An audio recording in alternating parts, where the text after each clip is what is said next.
Hello everyone, welcome to Lucia Craft. I'm your host Lucia. Today we have our old friend Ulla. Hello everyone. And today we also have a new guest here. Hello, my name is Timo and I'm the Press and Cultural Counselor at the Embassy of Finland in Beijing. Welcome to the Embassy of Finland in Beijing for a morning coffee. And you know, as we Finns are big coffee lovers, so today coffee is on me. So let's have a nice chat here and enjoy some Finnish coffee and Finnish chocolate. Okay, try this coffee. It's the Nordic roast. This is a Nordic roast.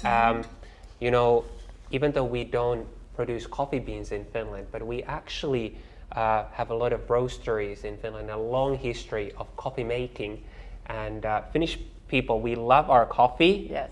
We drink almost 7 cups of coffee per day on average. But in China, Yunnan, we also have the coffee bean. We plant coffee bean. I only drink Yunnan coffee.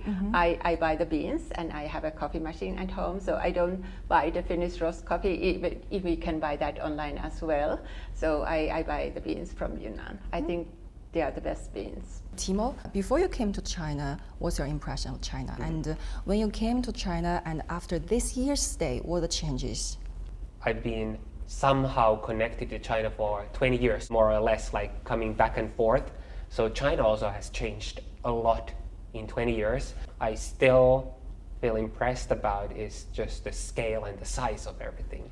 The cities are big. They have a lot of interesting architecture and design. In Beijing, you have the Forbidden City and all the temples and whatnot. But then when you go outside, you find in Shanghai the French concession.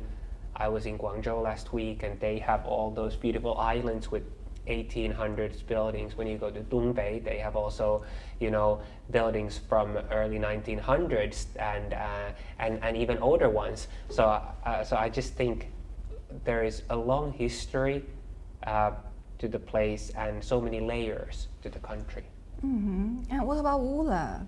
I came as a tourist 1990. So it's and like Timo said, that time China was very different from now. So I guess also the daily culture has changed a lot from those times. Now this is a super modern society, and later on in the end of 90s, 97, I also came here as an exchange, and I chose the traditional Chinese medicine university because that is so much connected with the culture, and I wanted to understand how Chinese people really think. In your opinion, the differences between the Nordic design and the Chinese design? You know, Finland, we are definitely quite famous for our design and our architecture. We have a long history of, you know, for example, tableware making as well as architectural design. I think our design usually is based on, especially on sustainability, on making things long-lasting, making things simple. And then coming to your question about Chinese design, China of course has a huge, long history. In recent decades, now the Chinese design scene has started to flourish. You can see young Chinese architects who have been rising since the 1990s more and more, and also younger Chinese designers. And I think what I love about, you know, being in Beijing, being in China, is this like younger design scene that takes inspiration from traditional design but connects it to today and makes it relevant in the 21st century. And I think that's always a sign of a good design, that you can make, you know, things relevant to today. As a press and cultural counselor, do you have many chances to contact with these young designers? Luckily, I get to meet quite a lot of designers at work. We organize events quite a bit. We organize also seminars and workshops, especially with local students and universities. I think, you know, connecting to the younger audience is always very fruitful. So do you always arrange these events? We try to organize as many public events as possible. For us, public events are the best platform to connect to new groups of people.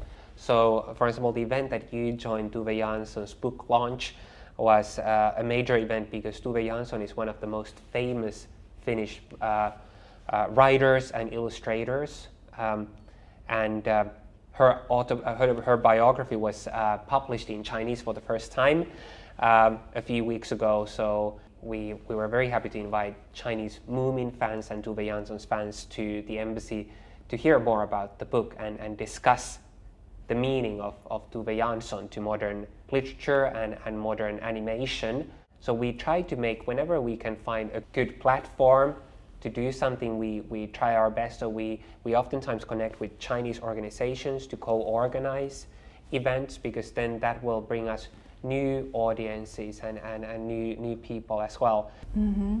So in the future, are there any areas that can further strengthen the cooperation between China and Finland? Definitely. I think there are many areas of cooperation. One thing is, of course, business side cooperation. We see eye to eye on issues like climate change mitigation and sustainable development.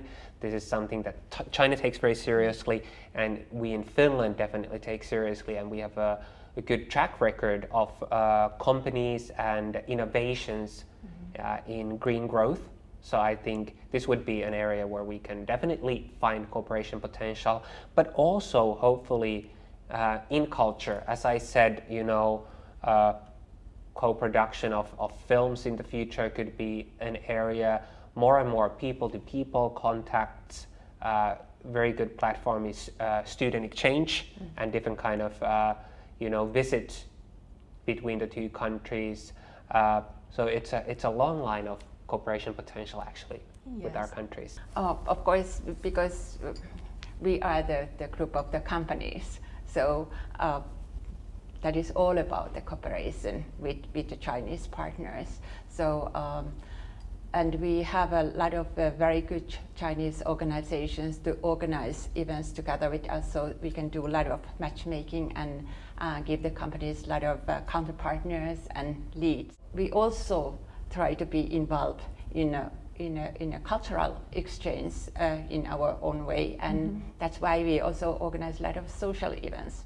Yes, but when we talk about exchanges, which is like more Finnish people know China and like more Chinese people know Finland, my guess, do you have any recommended way to let the two sides people to know more about each other?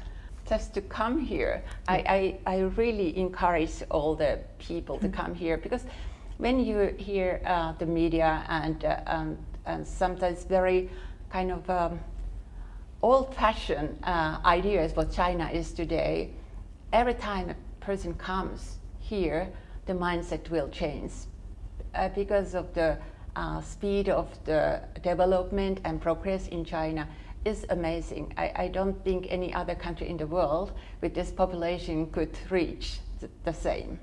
I couldn't agree more. I think, if you can go to Finland, that's the best way to experience everything, because the first-hand experience, the smells, the taste, the visuals, all that is so much stronger than just hearing from somebody else. As Ulla said, I would encourage Chinese people to go to Finland if they can. Also Finnish people to come to China. And this February there was an event, Hello Beijing, was held in Finland. You know that? Yes, I actually, luckily I was in Helsinki at that time on a business trip. So I joined some of the activities myself. That was actually a series of events organized around the Chinese New Year. And it was fun to see, our Chinese friends in Helsinki. And I think a lot of people were very interested seeing this kind of very active, bright colors in the middle of Finnish winter there. I think this Chinese New Year party in Finland has grown bigger and bigger every year. Nowadays, everybody knows it. So it's also very interesting. How time flies. Even I have a lot more questions I want to ask you, but maybe we can leave them and we can talk, we can share for next time. Yeah. Okay. Sounds good. You. Thank you so for your much. time. Thank you. Let's say bye. Bye bye. Bye bye. See you next time.